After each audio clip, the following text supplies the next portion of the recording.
Hey guys, welcome to another episode of Talking Sass. And thank you guys so much for joining me. This week's guest is so amazing that it's not one, but two episodes. So this week and next week is both dedicated to my guest this week. And she has had such a stellar career that I cannot wait to sit down and talk to her. But before we get started, let's talk about Patreon. Do you even know what patreon.com is? It is a subscriber based media platform. And for me, what I put out weekly is my podcast early. You know who my guests are early. Plus, they do photo shoots and all sorts of other exclusive content only for my Patreon members. So make sure you go and subscribe today for patreon.com/sassysteffi. You can go to Instagram and Twitter and find me as well at sassysteffi on both of those platforms. And if you're watching on YouTube or listening on your favorite podcast platform, make sure you hit that subscribe button. And if you're on YouTube, hit that bell notification because you never want to miss an episode of Talking Sass. Because like I said, this week's guest is going to be on next week as well. And she is so stellar that you don't want to miss a second of anything that I have to talk to her about because she is an OG TNA knockout. She is a 7-time world champion. She is one half of the beautiful people, and she's currently in ROH as a part of the Allure. She is Angelina Love, and like I said, just iconic. So I want you guys, especially on Instagram and Twitter and YouTube, make sure you go and comment and tell me your favorite Angelina Love moments because there's so many that we could possibly talk about. And like I said, this week and next week's an episode. So next week, we're going to talk a little bit more about her time in Ring of Honor. So here she is, Angelina Love.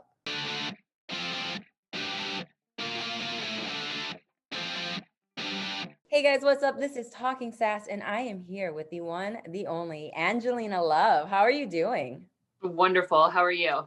I'm doing good. Are you keeping busy during this quarantine time? I'm so busy.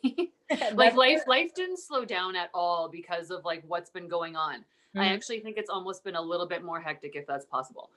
Wow, that's crazy because I know you keep a regular schedule anyway. I mean, you have, of course, you're a mom, you're with Ring of Honor now, and I mean, obviously you're keeping in shape because you're still in the ring as well. So I'm sure your schedule is just off the charts.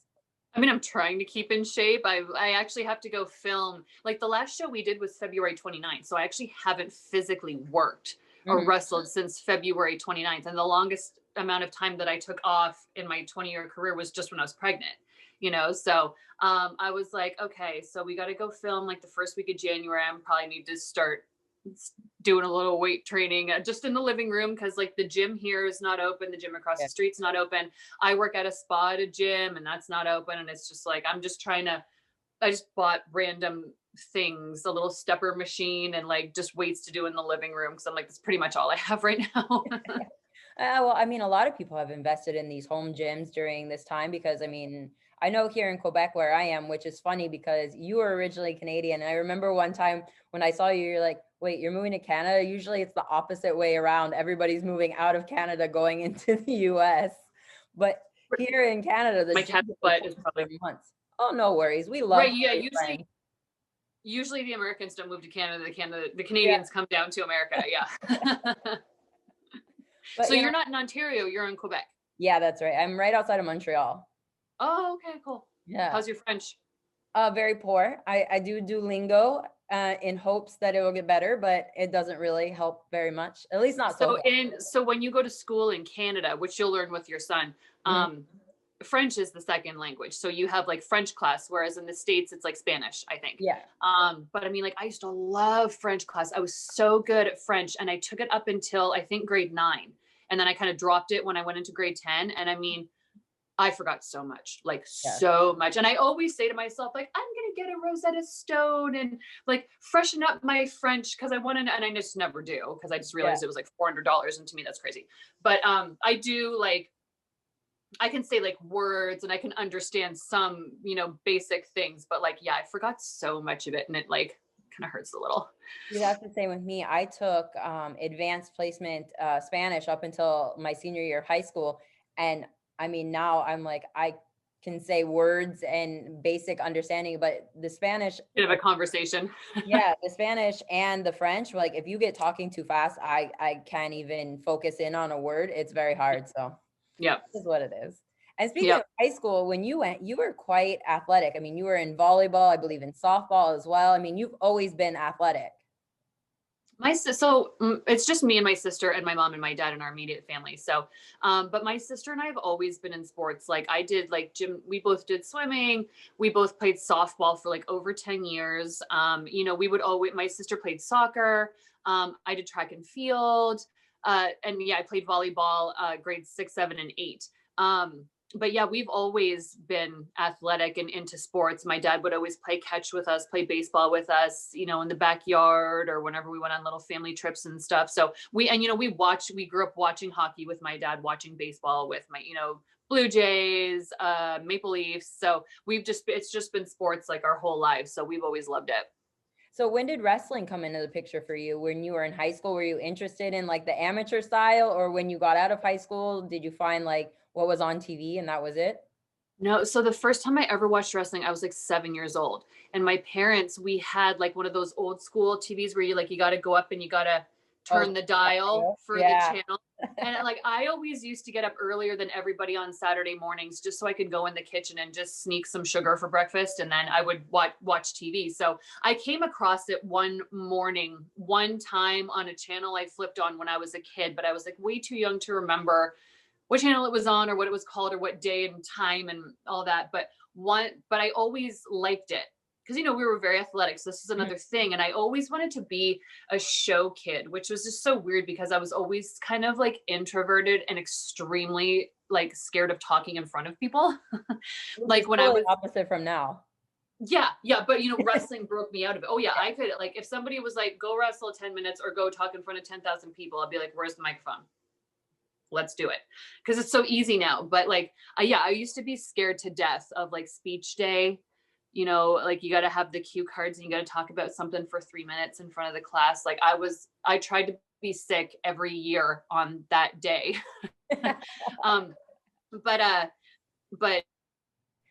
so I would just always try to be sick that day so I didn't have to do it. But like obviously my mom kind of caught on to that. But like once I got into high school, I was still a little shy. I kind of really broke out of my shell in college, but I also got into wrestling my first year of college. I went into college when I was 17. I graduated when I was 19.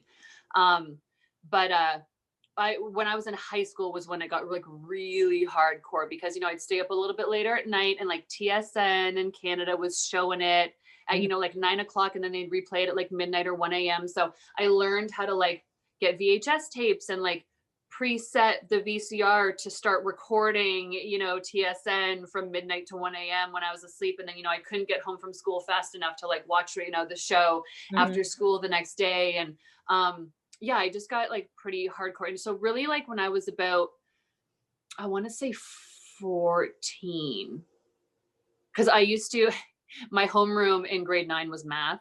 So I would bring a wrestling magazine and I would hold, instead of having your book open like this on the desk, I would have it up like this on the desk, and I would just open a wrestling magazine but the math book like looked like it was covered so my teacher couldn't see it. But yeah, got pretty hardcore in high school.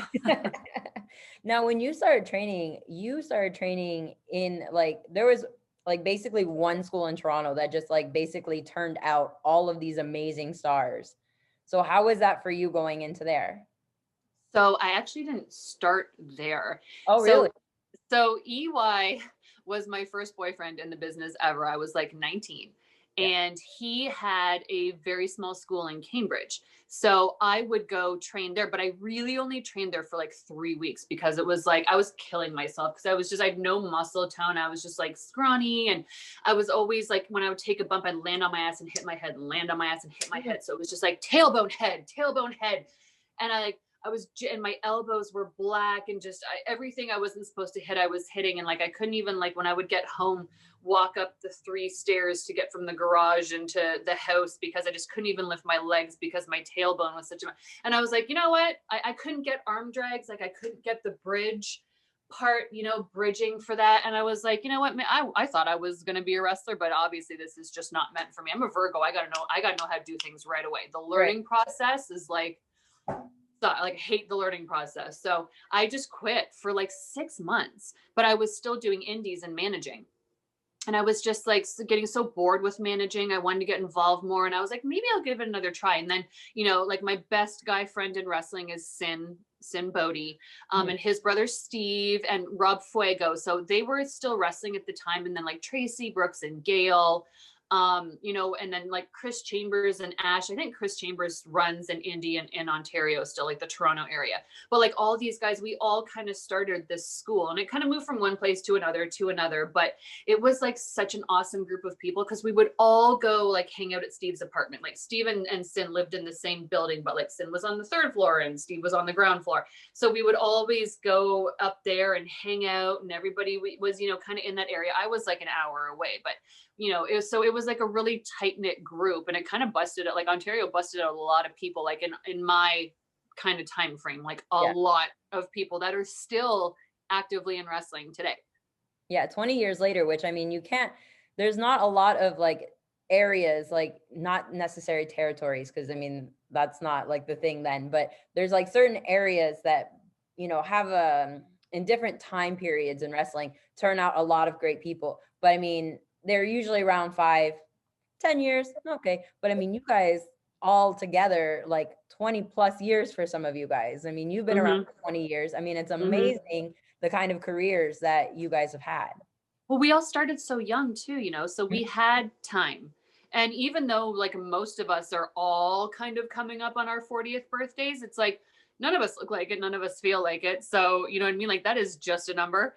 And everybody's still doing really well, like in demand, working a lot, have a solid job, you know what I mean? And we, we're having families and getting married and having kids and getting dogs and moving and buying houses and all the things. And it's like, I just think it's so cool because there was even an era before us with like Edge, Christian, Rhino, and like our trainer Fuego was in that kind of era, because he was always doing dark matches. Like when WWE would come to Toronto or Hamilton, like we would always go. And Mhm. that was the time when like they were still getting like 40,000 people at house shows. Like, Yeah. especially when they would come to Toronto, like they were still rocking and rolling. And like our trainer would always have like the dark match because, they use the local guys. And Mhm. he was always just like on the cusp, on the cusp. But I couldn't have asked for a better trainer in Fuego. And I know every single girl that trained with him would say this because he always helped us so much. He was always about like, what can I do for the girls? How can I help the girls? Like, and he's such a good natured person. Like, I don't think I ever saw him get mad ever. He's like my dad, you know what I mean? Like, I've never seen my dad be mad like once in my whole life. Like, and he's just always laughing and joking. And he gives you a lot of confidence, and he always wanted us to try new things even if we weren't sure of it. And it was just like he was the best. And we would like freak out when we would all go like watching WWE come to town, and he'd be in the Sky Dome, doing the dark match before Raw. Like we would just lose our minds. But yeah, like there was also like, and Trish too, she was just before our era as Mhm. well. A lot of people, and even like Johnny Swinger, coming out right on the border there to the States. And then like Rhino, anybody from like Michigan or like Buffalo, New York was always Mhm. coming into Canada to do stuff too, and us going to those places too. Yeah, definitely. And I mean, what I have actually a question, because I wondered this when I was doing research. When you and Velvet got together at Impact, or well, TNA at the time, actually, did you guys know each other previously? Like, had you worked shows together, or had you met earlier than that? Yeah, but not a lot. So when I was in WWE Developmental in Deep South, Hmm. she had come down. Like I think she did like a, oh gosh, like a Sunday Night Heat or something, like a match against Victoria in WWE, because she had a bunch of tryouts. But she had come down to Deep South to do like a week tryout there. Hmm. So we had kind of met there. Um, and then right before we both signed with TNA, because I was with WWE for 2 years and then I got released. Um, we Right when I got released was when TNA was thinking about starting the Knockouts division. Tracy was already there and Gail was already there and Jackie. Um, but they were wanting the girls. And so Tal, I just call her Tal, she Yeah. was very high on the list. And then, Demore was working there. Terry Taylor was working there. I had just been released from WWE. They were looking for girls. They knew me. They knew my work. So right before we started, which was like September 2007, her and I we did an indie, I think it was in Winnipeg, Hmm. actually. And yeah, we did like I think there was probably 2 indies that I did in between, like when I got released, which was May 2007, and when we started in TNA, which was like September. But we're just so similar. Like as soon as we got there, we just like a magnet, we just kind of came together. So yeah, because I was wondering, because you guys have like such a dynamic chemistry when you guys are together with the beautiful people, and the things that you guys have done since then, now with Ring of Honor and the Allure. I mean, I wondered how you guys had met, because the beautiful people, I mean, it just kind of seemed like you guys came in together and that's already kind of established. I mean, you weren't called the beautiful people when you first got there, but I mean, you guys just click like perfectly. So I wondered how that worked. Like if it was that you guys had the chemistry previously and decided to work together, or if you guys just had that instant chemistry. well, there was so many new girls there, right? And I mean, like, I knew Gail and I knew Tracy, obviously. But, like, all of us were new. Like, we were just meeting Kong, we were just meeting Roxy, we were just, and Shelly, and then so, but we had known each other at least from a couple of shows before that. So, we would hang out in the locker room, we would grab lunch, we would sit and eat lunch together. And then, we same sense of humor, we're both sarcastic, we just kind of, and then we started rooming together too. I wonder, I think they were actually paying for our hotels when we first started, because we were just getting paid so little when we first started. I think they had us rooming together too. So and then we, once we were getting our own rooms, we just kept rooming together as well. But I think they had us rooming together too. So we were spending a lot of time together, like once we all first started working there. Yeah. And for the, beautiful people, you guys had like a lot of like alternate people come in over the times. I mean, you had Moose originally, you had Kip at one time, you had Madison Rain, you had Lacey Von Erich. What is like for the beautiful people? Is it just you and Velvet, or do you feel like those people also like even their own way gave to the beautiful people and what it became? Well, we're the 2 originators. It was us, our idea with Vince Russo. I never wanted it to be a gimmick where there was kind of like a little bit of a revolving door of like third member people. But these were just ideas that came along. We were actually terrified to have Kip in our group, because we're like, oh my God, this is like Billy Gunn, like DX, like, hello, got 2 words for you, like DX. We were watching that on TV, like that was the height of the Attitude Era. And he's in TNA, and we didn't know how he was going to feel being this grown-ass man who's done a ton of stuff in the wrestling business, coming into this little girl group where we're like Paris Hilton and Nicole Richie, you know what I mean? Like we were like, oh Jesus, he's going to hate us, because he was brought in as like our stylist or our makeup artist or something. Like we're like, oh my God, he's probably dying inside. But he was so cool. He was like the tiniest bit quiet at first, because he also didn't know if we were like raging bitches either, right? So, but once we kind of just did like a couple backstage segments with him and like hung out and chit chatted, we were just like, he just clicked with us so well too, because he's such a big goof. Like he's so funny and he's such a nice guy. And it's just like, it's Kip. Like, how do you not love him? And he helped us a lot too, because, there was a lot of times where when we were doing the beautiful people, we were so busy. Like we were always doing backstage promos. So we would always be, they'd be knocking on the door. We got to go film this and we got to go film that. And like, shoot, it's sometime we got to get to the ring and like figure our match out, because we have a match tonight too. And sometimes it was just so clustery when we would finally get into the ring and be able to sit and put a match together. 20 minutes later, it'd be like, okay, doors. And, there's somebody's doing a run in and this is happening and blah, blah, blah. And we would just be like, we don't know what we're doing. And we start the show in 30 minutes. And Kip would be like, girls, listen, blah, blah, blah, blah, blah, blah. This thing, that thing, this happens here. And then you guys are done. I'll come get you and we're gone. And we're like, oh, okay. Thank you. Like he could literally in 2 minutes just tell us everything we're supposed to do. And we're like, thank you. What would we do if we didn't have you? Well, I mean, that comes with being a tag team champion many times over. Right. And already having like years and years and years and years and years of experience in WWE, TV, before us. So yeah. Yeah, I'm sure he was so fun. So fun. Well, I mean, it looked like you guys were having fun. And, like, I'm thinking from your perspective in that situation, like, yeah, you would kind of be like, okay, is he going to even be okay with doing what he's being brought in to do because of the superstar that, like you said, that he was, and well, still is really. So that's amazing that like he, came right into the role and really rolled with you guys and even helped. We're still all super close today. Like my son and I went down to Florida like a couple months ago, and we went and visited him and his wife. That was the first time they met my son. And they just hung out. And my son, I knew my son would be all over him like a human jungle gym, and he was. His Kip is massive. But yeah, so it's still like it's really great to have like that love and respect outside of the ring too. It's everybody can be friends and wrestling, but to have like a real relationship, outside where it's like family, like, I love his wife, Paula, and they're so great to my son. And they just knew him from like seeing pictures on Facebook and, him recording little voice messages when he would steal my phone and stuff like that. So that kind of stuff really means something in like the real world when you have that outside of like wrestling relationship too.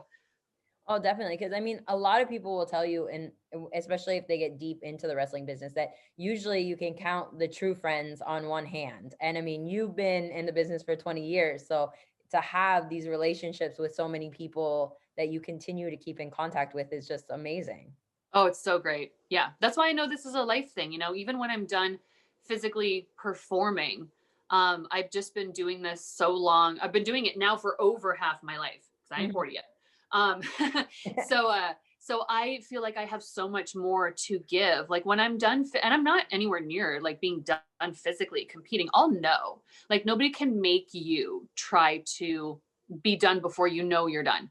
Right. And I don't want to just keep making comebacks and comebacks and comebacks. You know what I mean? I want to be done and be like done. But I want to have like a backstage role, like either as an agent or a producer or a trainer or something creatively. I really think like a cool role for me to have would be to help people specifically with promos and like backstage segments, because promos kind of my forte. And just having the story of, I used to be scared to death to talk in front of people. Like my throat would close up. I'd feel myself getting real red. My voice tone would change. My hands would shake. And then wrestling just forced me out of it, and now it's like the easiest thing. I feel like I can help people who maybe are too intimidated or like don't know how to bring that character out because they're thinking too much about what they have to say and all that kind of stuff. Like I think that would be a really cool role too. So Well, I mean, I think that you would be a perfect like person to do all of that stuff, because I know when we met, I was so nervous because we had a match at WSU. WSU. Yeah, and I remember we were the first match on the card, and Yeah. you of course had like people out the door waiting for you to sign autographs and take pictures and all that kind of stuff. So like I remember I'm in the locker room and I'm like, I'm so nervous because like I think I was maybe a year and a half in, and you were like the first like official name that I was working besides Madison Rain, because Madison Rain I had trained with at the school that we went to. So Right. obviously I knew her, but like with you, I was like, oh my God, I'm so nervous. So like I'm sitting there, I think I put on lotion like 107 times that day. And you were like, are you ready to call this match? And I was like, yeah, okay. And I was so nervous, but you got me through that. And it was amazing. And I remember the Mick, not right after the match, but like a couple years later, he told me, and Mick's the guy that runs WSU, for those who don't know, he was like, do you know the reason why I put you over, or you went over in the match? He's like, but do you know the reason why I put you over later in WSU? And I was like, no, I really have no idea why. And he's like, because of the match you had with Angelina. You guys went out there, first match of the show, had a great just storytelling match and worked on just the basic stuff. And it was awesome. And you did great and you just excelled from there. And I was like, That's oh, awesome. That's awesome. So what I remember about that, we went like 13 or 15 minutes too. Yeah. Like, and I don't even ever try to go that long, but we did. And I remember because I feel like at that time on the indies, a lot of storytelling was starting to be forgotten. And I come from a storytelling era. It was starting to go into moves and spots just to do moves and spots. Right. Yeah. And I was not about that. So I remember when we were going, I don't know if you remember this, but I do, when we were going over the match in the back and, we've got everything called. And I always tell, because I'm always like, people think, oh, because you're on TV, you're going to be cheered when you come to my promotion. So I have to have you be a babyface. And I'm always like, God, no, like people like me because of the heel I am on TV, but I can also, that's me dictating the match. So I talk a lot when I'm in the ring. I don't know if you remember that, but I Yeah. talk a lot. I can be very showy. I can kill the time, just sell for me. So I remember telling you, like, when we were going over it, you came up to me and you were like, I feel like I'm forgetting stuff. Like, I feel like I don't have a lot to remember. and I was like, yeah, but that's okay, because a lot of it is the stuff in between where it's character expression, it's you being a baby face, it's me being a heel. It doesn't have to be where you're just trying to memorize 900 things to do. Mm-hmm. And then after the match, I remember you were like so relieved, because I know up until the minute you did your entrance, you were like, I'm forgetting shit. Like there has to be more. And there wasn't more. And I'm like, no, you just take this and you just kind of draw it out. Yeah. And draw it out. And I remember you were just so happy after, and I was too, because I thought we had a great match too. Yeah. I was like, this is great. Now we can just hang out for the rest of the show. And it was easy. Yeah. But like you said, like how you could do the character telling and everything. Like I learned so much from you, even in those 15 minutes that we were out in the ring. I'm so happy to hear that. Yeah, of course. Like I said, you'd be the perfect person to be a coach of some sort, whether it's I would love to. And all of that. So I would love to, just because I have so much time in me already, and I'm not even done, that I can just give to like future generations. And I have so much TV experience too, which is completely different from just doing an indie at the, the local VA down the street. Yeah, definitely. Yeah. That's amazing. And let's talk more about TNA, because when you went back shortly after and you won your first title match, I've watched the match back, and you got a concussion during the match.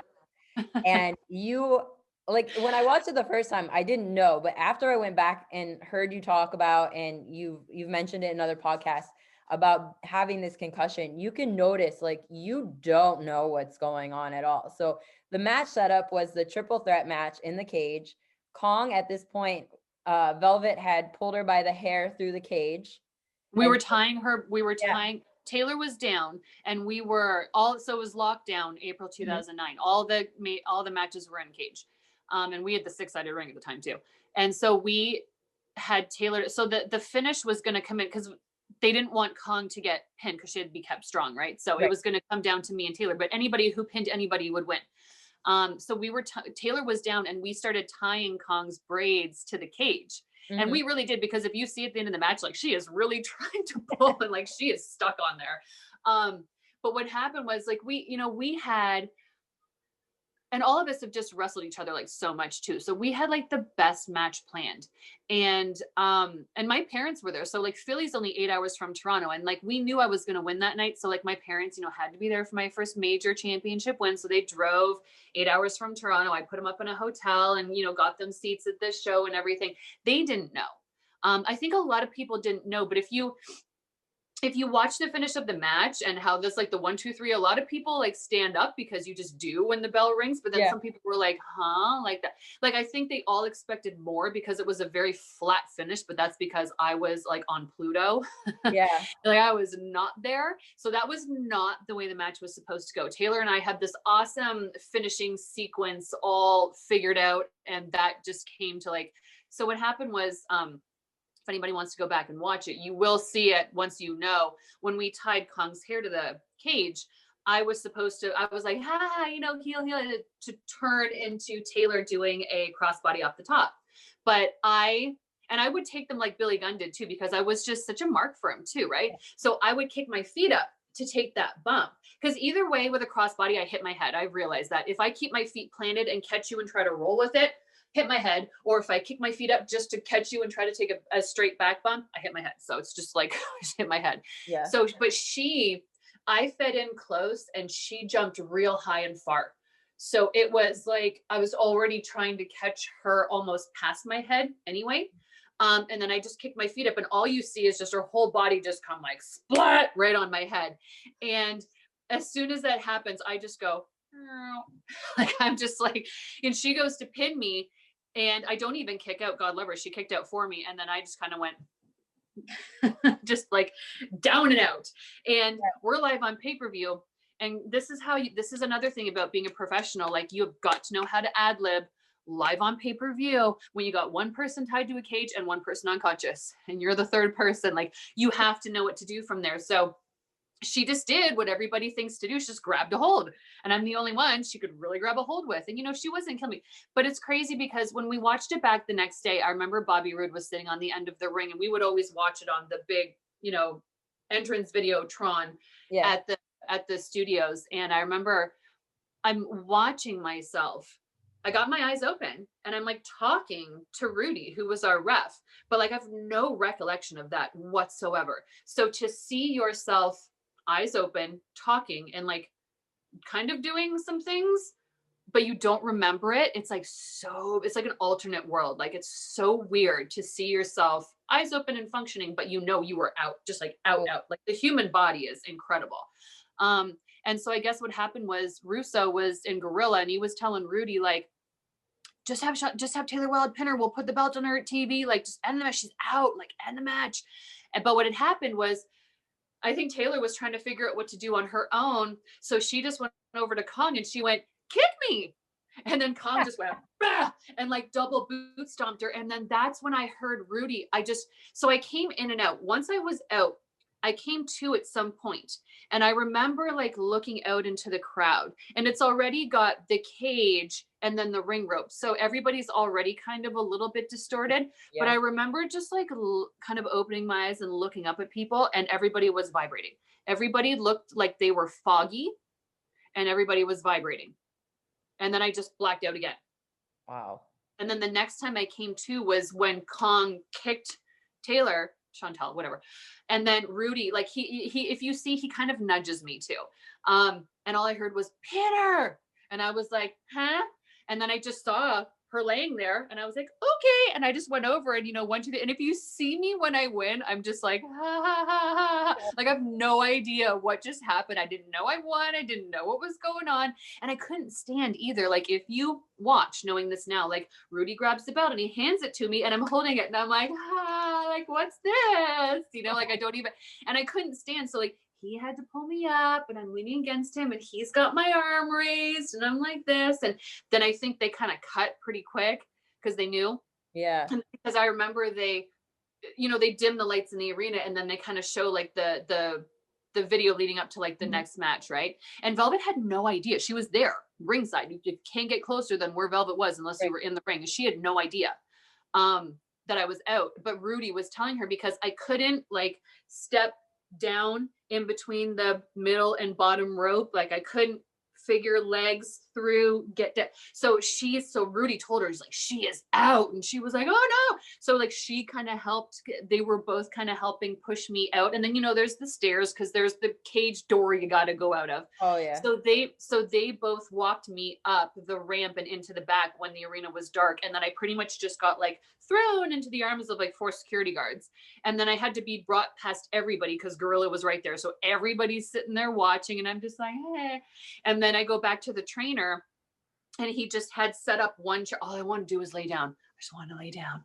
And he had just a single folding chair just set up right there. And he was like, sit on it. And I was like, but I want to sleep. And he was like, no, sit up. So he was like checking me and all this kind of stuff. And then they took me from there and they brought me back into like the trainer's room. I guess he had just made an immediate position ready for me backstage, but then they brought me into the trainer's room. And I do remember asking him, can I swear? Yeah. I swear. I was like, did I fuck up the finish of the match? Like, did I fuck it up? Did I fuck it up? I'm like, oh my God, I won. Did I fuck up the match? I don't know what happened.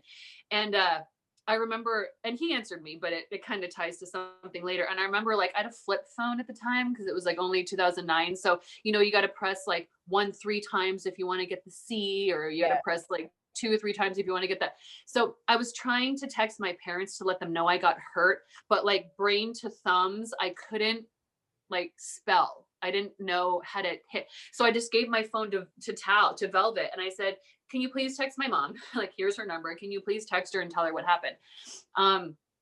And so of course they freaked out and they were staying overnight in Philly too. So like they made sure that I was awake every half hour, but that's when we were doing like, you know, Sunday night pay-per-views once a month. And then we were filming Monday, Tuesday, every 2 weeks, which was like the best schedule ever. Oh, I can imagine. So we had to fly and do 2 days of TV after that. And I am like, brain swollen, like major headache, like so bad. And I was like, can I even fly to Orlando tomorrow? Like, is that even safe? A Right. major concussion. But it was fine. But I remember like Vince wanted to just make it like this huge big deal, like the beautiful people would, with me winning my first championship and we have the title. And they wanted like, I think we still did the backstage segment, but I think Madison and Tal did most of it because they wanted us screaming and blowing the horns and noisemakers. And I was just like, Oh yeah. I can't even stand the sound of my own voice right now. Like my ears and my head and just everything hurts so much. I can't scream and yell. But we still did the whole segment. I think those girls did the most of like the loud noise making parts. But then that's when like, I had to go down and we had the male stripper, Yeah. kind of do all the things. And then Kong came down. So that was all the next night after my concussion. But I remember a week later, I was home in Tampa and I was just like driving around and the trainer called me to check on me. We had the best trainers when we were in TNA. And so what had happened was, and I don't know if I'm saying this right, but this is just what I remember. There's like a pad in between like where your jaw hinges to your skull. Okay. There's like a pad in between that. And if you squish that pad, that like cuts off something to your brain. Okay. And you black out, you're out, unconscious. So he what he thinks, because I was telling him like, God, it hurts to chew, like my jaw hurts so much. And he was like, what he thinks happened, and it makes sense to me because the last thing I remember seeing is Taylor's belly button and her hips. That's the last thing I remember seeing. And what he thinks happened was when she hit me and we landed, it jammed my jaw up. Like her hip bone hit me somewhere and kind of jammed my jaw up into my skull and like completely squished that pad. And that's what made me black out. And her also just completely squishing my head on that bump. Wow. And so he said that was probably how I blacked out. And then he said, do you know that you asked me 27 times if you fucked up the finish of the match? And I was like, what? 27 times? I said, I remember maybe like 3 because I know I asked you. And he's like, no. He goes, your brain, like because of your injury, your brain wasn't comprehending that I was giving you an answer. Mm-hmm.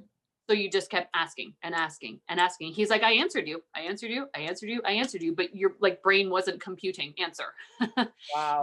So it was pretty crazy. It was pretty frightening. And that was only a couple of years after the Benoit tragedy. And he, with the spots on the brain and concussions and stuff. So like that really scared me. And I was just in my prime, like that we were killing it. And, in TNA, it was my first major championship. I was probably 27 because I would have turned 28 that September. So like, I'm like, I can be 27 and be having this kind of concern, about my future. But, I'm 39. So clearly things have been okay.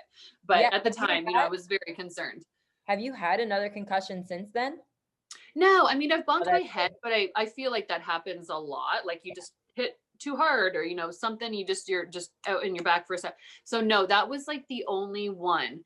But, last year Ring of Honor had Chris Nowinski come in and he did like an hour and a half, like, brain injury, concussion, how to stay safe kind of seminar with us. And gosh, it could have gone on for 3 hours, but like we had to, it was like 30 minutes before they were opening doors and like everybody had to get, like nobody had a chance to get in the ring before that show, all that kind of stuff. We'd do pre-tapes, like it was pretty crazy that day, but we were all very thankful. And he said, even though I say I got a major concussion, he said, because I think somebody asked, are there levels of concussions? And he was like, no, like a concussion's a concussion.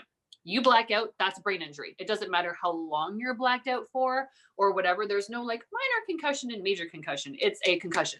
Right. So and you can't come back from that. You can't, you know what I mean? Like when you start to do damage to your brain, it doesn't just revamp itself. If that makes any sense, go away. Because that was everybody's question. Like, how do you reverse brain damage? how do you take away all the stupid bumps you did when you were young? And it's like, you can't. Oh, that's scary. But like you said, I mean, that was, like you said, a couple years after the Benoit situation. So, I mean, you have, especially going on since then, and the way that other sports have adapted their concussion protocol since then. I mean, everybody's worried about this now, which is a great thing because too many people have had horrible instances and ended in tragedy, much like that one that we were talking Yeah. about. So, And what's really great advice too that he gave us that I would love to be able to pass on in this podcast, maybe definitely. somebody in business will hear it and think about it. His advice was, if you are in a match and if you even think somebody is knocked out, stop the match immediately. Pin the person, have somebody pin you, whatever kind of match you're in, even if you aren't sure. It's better than trying to pick up and bump around somebody who is completely out, because then they can, because they're like unconscious on their feet, they could hurt you. They could break their leg because their brain doesn't know what they could further the injury. Do you know what I mean? So it's like that's something that always really stuck with a lot of us. Like, even if you think somebody's out, if they're not answering you, if you see they're just got, end the match, just end the match. However, you have to end the match. Do it as quickly as you possibly can, so that person can get to the back and get medical attention. Wow, that is great advice. I mean, that's for anything. So many people, because it's wrestler mentality. You just keep going. Yeah. Broken ankle, you just keep going. You tore your ACL, you just keep going. But when somebody is like completely out of it, you can't. You can't. You have to find a way to stop it immediately. You got to cut that wrestler mentality and just keep going, and it's got to stop right there. Well, you're right, because I mean, I've talked to many people on the podcast where they're like, oh, I was injured and I kept going. I did this and I just kept going. We all have. It's part of like being a wrestler, I guess, as horrible as that is, because you shouldn't compete if you're still injured. I mean, that just. But if you see someone else hurt, especially knocked out, they can't stop the match. They're knocked out. You have to take that responsibility upon yourself. And if somebody wants to get mad, it's one of those apologize later things. But I don't think anybody would get mad at you for ending a match early or not doing things that were supposed to happen if you did it, to protect your fellow performer, or for their health and safety. 100%. I mean, if that were to ever happen in a match that I was in, I would want that person to do whatever it took to get that over with, so that we could go back and make sure whoever got injured, myself or the other person, was okay. I mean, that just human decency. Yeah. Oh man. It's hard. And even when I got my concussion, we ended it pretty quickly after that, because they knew. They were just like, end the match. Just have Taylor pin her. We'll put the belt on her TV. Just end it. Out live on pay-per-view. You know what I mean? Like, you got to add, and that's live on pay-per-view. If you're at an indie show, I mean, you have all the time in the world to see that somebody's knocked out, and you can end the match. And I don't think there's going to be like, serious repercussions. So that's just the most important thing. Yeah. Again, it comes down to human decency too, I think, at that point, because you don't want them to further injure themselves or you or anybody else that is involved in the match. Yep. Oh, it's hard to transition from that subject into something else, because it's so serious. You can talk about you can talk about it forever. Yeah, definitely. Yeah. But let's talk more, because like I realized when I was going through, I looked at all of your championship wins and championship losses, and it seems like if you look at just on paper, your greatest opponent would probably be Madison Rayne, just because of the amount of times that you guys had been in the ring together, had title switches. I mean, you had the title versus career match at one point in time. And it's crazy. Yeah. We were married for a long time on TV and on the road. But you know what? That's fun, because when you can make magic with somebody, and like, oh my God, we could wrestle each other in our sleep. Like, that's how it was for me and, Taylor Wilde. That's because we trained together too. Madison and I, she came into the Beautiful People and we helped her out. And then, she broke off into her own. And when we were working each other, we just know each other. You just know each other's styles. You know each other as a person. Each other's personalities, how you work. And that's what makes work fun, when you're in the ring with somebody where it's just easy. And it's like, this is such an easy job. Like, we get to put on little outfits and a lot of makeup and act like assholes, and then go into the ring, and then we get to make money and just do what we love to do for 5 minutes. And then we get to make money, and then we get to travel and all that kind of stuff. It's like, you kind of can't get better than that. Yeah. Oh, for sure. I mean, you've wrestled basically every name in the book too, that was at TNA and not even in TNA, some others. But you know what surprised me when I was doing my research is the Beautiful People, as far as you and Velvet together, were never tagged. I know what you're going to say.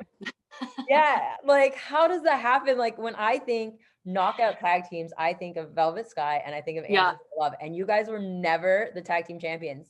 I know, it's insane. And everybody says that. And Velvet and I still think that too. We're like, how did that never happen? But that's when TNA was in the mentality of all the baby faces have to go over. And we were the heels. Yeah. So they were like, we can't have the heels be the first champions. It has to be the baby faces. And I think it was Taylor Wilde and Sarita. I think they were the first knockout tag team champion. I think we wrestled them and then they won. So it was like, got to put the baby faces over, got to put the baby faces over. And then I think I had my visa issue very soon after that. So then I was gone. So like I had the Knockouts tag team titles with Winter, and I think Tal had them with Madison. So it's like, go figure. Like it still kind of happened for both of us, but separately. But that'll never make sense to us or anybody, I don't think. Yeah, because it's just wild. Like when I was like, wait, she's not a knockout tag team champion with I know, it's Velvet? so weird. We were the only actual tag team. So go figure. Yeah, that is. I mean, they have. I know you're obviously with Ring of Honor, but I mean, they're having the Knockouts tag team tournament now, and like I see, like some of the tag teams, they do have established tag teams, but some of them are just thrown together too. And I'm thrown like, together, yeah. What are you thinking? This is not great tag team wrestling. Sometimes that's just what you have to do when you don't have a ton of girls that you could just team up and have enough substantial matches out of either. So, and you know, Velvet and we're still to this day getting a ton of tweets, especially now that Impact has the Knockouts tag titles back. Everybody is like, you guys got to go back and win them. You guys got to go back and win them. Like, or they'll be tweeting Impact, like, you got to bring back Velvet and Angelina. And it's like, Velvet's retired and Angelina's in Ring of Honor. So I don't really know how you think that would happen, but yeah, that's kind of past its point now. So, well, I think maybe in the future, if something, I know Velvet is retired, but it would be great for you guys to make like an appearance at some kind of tag team championship match there, just for the nostalgia part of it. You know what I mean? Sure. I mean, you are with Ring of Honor and you're doing your own thing there. Of course, Velvet was there originally with you and Mandy Leon as the Allure, and now it's just you and Mandy. Of course, you have tapings coming up. I mean, are you ready to get back in the ring now? Yeah, I don't think I'll ever not be ready because, like I said, I've been doing this more than half my life. So I don't not know this, if that makes sense. You know what I mean? So, and it's like, it's almost like muscle memory. Like you don't have to keep working out the same muscle every day for the muscle to remember like what it's supposed to do or to grow. So for me, it's like, yes, you always have to, like, you cannot be a wrestler if you don't have an athlete in you somewhere. You know what I mean? Like you have to have athletic bones in your body. Like I feel like almost anybody who's just been like Joe guy off the street who like tried, I can wrestle, it's fake, anybody can do it. And then, you know, they get in the ring and try to take a bump and then they're like, oh my God. Like, you know, you have to be an athlete. So no matter how long, like you stay in wrestling throughout your life, like look at Bobby Roode. Like I think, and I'm just picking him up because he's just the first one that came to my head because he still looks amazing, but he's like, gotta be mid-40s, I think. Right. So it's like, you still have to put the work into your craft and into your body. And just always be ready and stay in shape. And you should want to anyway. You should want to look good. You should want to not go do 2 minutes in a ring and be blown sky high. Right. But I mean, I knew that this was really something that I could always do no matter what. Once I came back from having David, because I had my first match like 3 months after I gave birth. Ooh, that's quick. Oh, and I didn't want to come back that quick, but I feel like at the time I felt like I had to, just for other circumstances. But I went like 20 minutes with Veda Scott and I was blown sky high, but I wasn't like dead. Yeah. You know what I mean? And I had been out. So at least I stopped wrestling in July 2015. I feel like, so at least a year, if not maybe like 13 months or so, I had been out, grown a human, birthed a human, and come back to bumping. Yeah. So, you know, if I can have a few months off, you know, during this, you know, during 2020 madness, I'm always ready. I'm like always ready. I'm always ready. But, you know, I do have to get just a little more wind under me, which I can just do here. Yeah. So. Well, I know for me, like I haven't wrestled in a little over 2 years since I had my son, because obviously once like I felt like I was ready to maybe go back and start training and knock some of that ring rust off, all of these COVID, the world shut down. Happening. Yeah. So, but like yesterday I went for a little jog with my dog, and of course I live in Quebec, so it's not very warm. And like, I was like, oh my God. Hi. But I mean, that's 2 years not doing like hardly any conditioning at all. I mean, while I was pregnant, I was doing conditioning, but I was doing more like things to make my body strong for labor. than I was conditioning myself for wrestling. So it's totally And two there's different things. nothing in life compares to wrestling. Yeah. You know, like I always use the analogy of like running on a treadmill is not the same as running the ropes in a wrestling ring for 3 minutes. Like 3 minutes, because we used to have to do that in Deep South at the end of training for like 3 hours. Bill DeMott would be like, all right, 3 minutes running the ropes. That is the most god awful longest 3 minutes of your life. 100%. And a lot of people we couldn't even do 3 minutes. And we were doing 3-hour daily wrestling and conditioning. And some of us still couldn't bang out 3 minutes. It's insane. Yeah. Because I mean, well, not only are you taking into account of going back and forth on the ropes as far as running, but you're also hitting the ropes, which I don't know if people understand how hard actual ropes are. So yeah, your body gets kind of callous to them when you're hitting the rope over and over, but it's still kind of taking the wind away from you a little bit as you're doing that over and over and over again. It's crazy. And like, and especially for females too, you don't have a lot of weight to throw into the ropes to get a lot of like pushback. Like honestly, I was to be perfectly honest, I didn't find my perfect stride for like running the ropes. I don't even know if I found it in Deep South. I feel like I might have found it in TNA because I think I was doing like the 4 steps. I would do like the little stutter step and then the 1, 2, 3, and that still never really worked for me.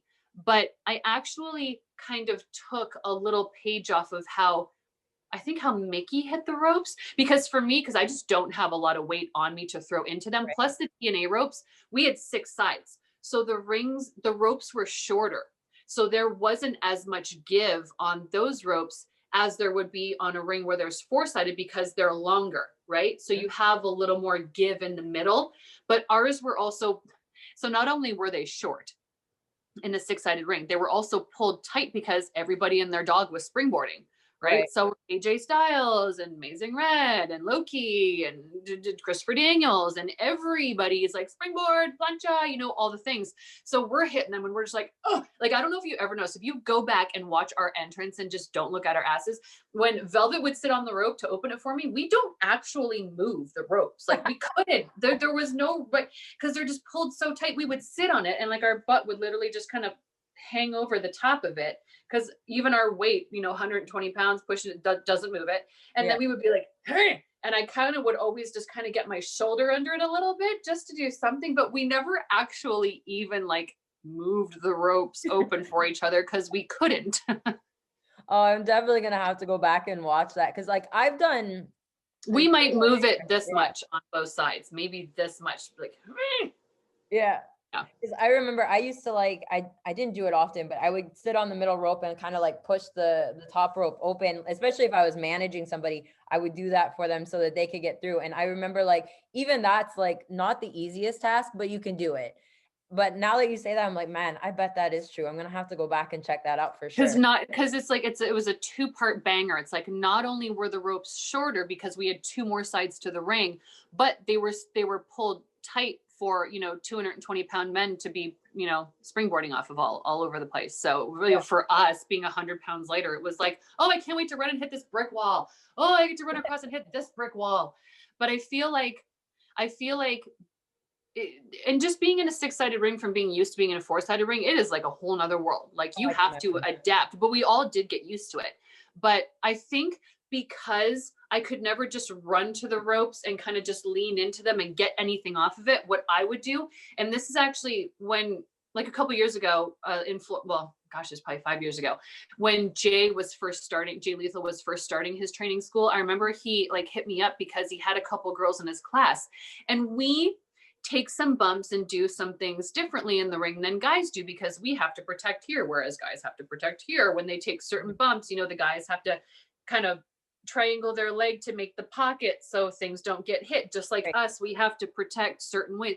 So he kind of had me come in and help with his girls, and you know, they were smaller than I was. So hitting the ropes, I was like, here's what I learned. And I feel like, I'm not even sure if this is true, but I feel like Mickey hits the ropes the same way. And I wonder if I saw her do that, but she kind of jumps into them. So some people run to the ropes and they kind of just do that pivot right as they hit the ropes.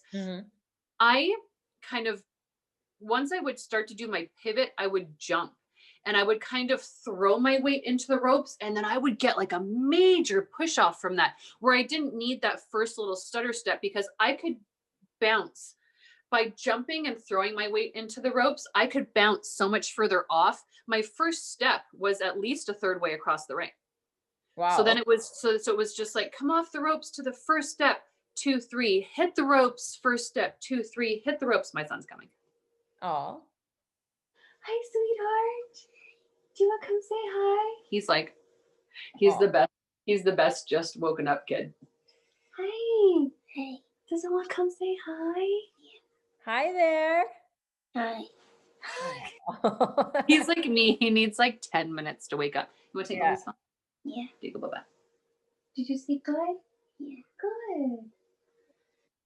He gets the best bed head. And like for me, I'm not a person that's like, it's 7 a.m. Let's start the day. Like I'm just like I feel you. I'm you not know, the same like, person. but obviously being moms, like we have to wake up and get going. But I've never been that kind of person naturally. So naturally he's kind of like that too, where he's always just like the craziest bed head. And he's always just like, he needs time to wake up. Yeah, you want to sit with Trooper? My cat's behind me. He's in love with our cat Trooper. Aww. So cute. Well, I don't want to keep too much of your time since I know your son's now awake. So why don't we tell everybody where they can find you on social media and if you have any kind of things coming up that you want to promote? Yeah. So my Facebook's private. So sorry. But you're on it. Yeah. And then my Twitter's at actual A Love. I figured that actual was kind of creative because everybody was a the or official. So I was like, actual A Love. That's really clever. And then on Instagram, I'm A Love, the number 4 life 222. And then, Ring of Honor, download the Honor Club app. That's an app you can get on your phone, which is awesome, by the way, because it can literally, like, we would stream our shows live on the app. So anybody who was part of the Honor Club, when we were doing house shows, they could watch them live from anywhere on the app. All the pay-per-views, all the TVs, all their history, everything is on there. So it's really cool.